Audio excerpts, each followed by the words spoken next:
Continuing now with our reportage on the Arizona mass murders. As we pointed out in the Talking Points memo, political rhetoric often uses military terms, holding your fire, search and destroy, that kind of thing. As some responsible journalists have pointed out, every party has used those metaphors. But Illinois Senator Dick Durbin doesn't seem to get that. The phrase "don't retreat, reload," putting crosshairs on congressional districts as targets, these sorts of things, I think, invite the kind of toxic rhetoric that can lead unstable people to believe this is an acceptable response. All right, I'm talking directly to you now, Senator Durbin, all right? Talking directly to the senator. For the record, actress Jodie Foster can lead unstable people to seek violence, as we saw in John Hinckley's attempted assassination of President Reagan.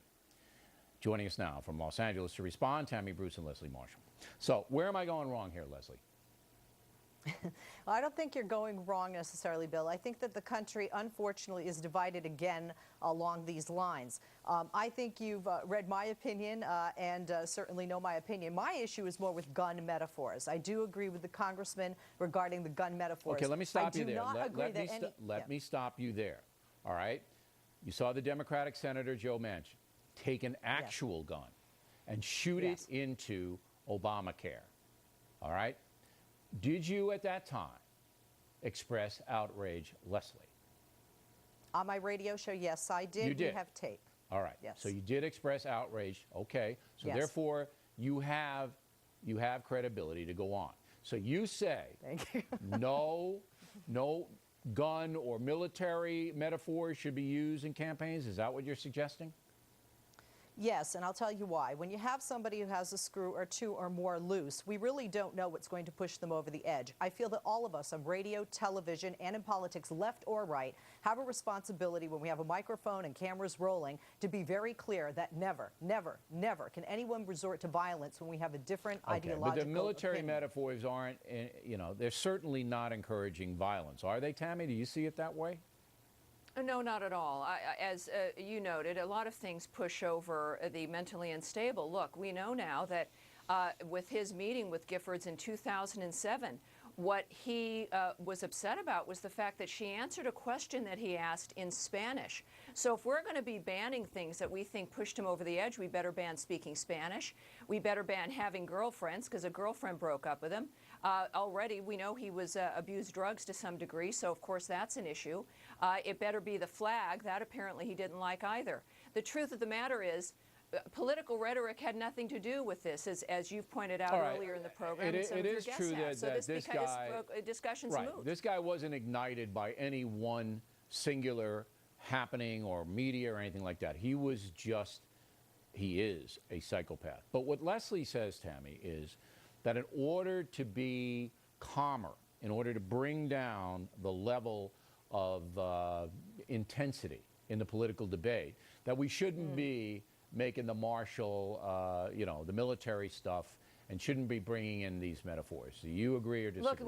Look, this is an anomaly. You have to look at what's fascinating is that this dialogue, this kind of military rhetoric has been used by both sides forever. And the fascinating thing is what happened on Saturday doesn't happen. It is an anomaly. Now, I look at the dynamic of and I don't think Americans are divided. I disagree with Leslie there. Americans, like when the Democrats used the Wellstone Memorial as a political rally, Americans rejected that as well. Americans are appalled at what is happening here. I don't know about that. Sides. I hope they are, but I'm not sure about that. I've heard from both sides. Oh, well, yeah, I know, but your audience, look, I hope you guys are right. I'm not so sure. Now, Leslie, let me get back to you. The first president of the United States, you know who the first president of the United States that there was an assassination attempt on? Do you know who it was? The first president, it was an assassination attempt? Yes. No, I actually don't. Andrew Jackson, okay? And there was no media, nothing. It was just a crazy guy. It was a crazy guy, okay? And Jackson, the macho man that he was, didn't even press charges, even though he got hurt, all right? This is not going to stop. If you ban military allusions, if you do this, if you do that, it's not going to stop, Leslie. Psychopaths are psychopaths. Jodie Foster, come on. You see my point here? Hey, I don't disagree with you that psychopaths, and I'm not calling for a ban. Never came off my lips, my pen, my email. etc. I think but you know what, Bill? You and I don't always agree. I have never heard you be vindictive or vile in your words. Never. And you know that's not always the case, left or right, on television, on radio, I know or in that's not the politics. case, We but I don't also need know the gun that what you metaphors. just said, I've been accused of all day long. I'm going to give Tammy the last word. Go. Let me say, with all that's been going on, there has been an attempted political assassination here of Sarah Palin, and interestingly, she is the one person who's acted with dignity through this entire process. There is the law of unintended consequences, and if liberals think that that woman is going to be destroyed by this because of their false accusations that she's responsible, they're highlighting the difference of that woman and the fact that there is a way to carry on with dignity, and she's the one that's shown us all. Yeah, I hope we get this former governor of Alaska on this week. We're trying. All right, ladies, thanks very much. Plenty more ahead as the Factor moves along.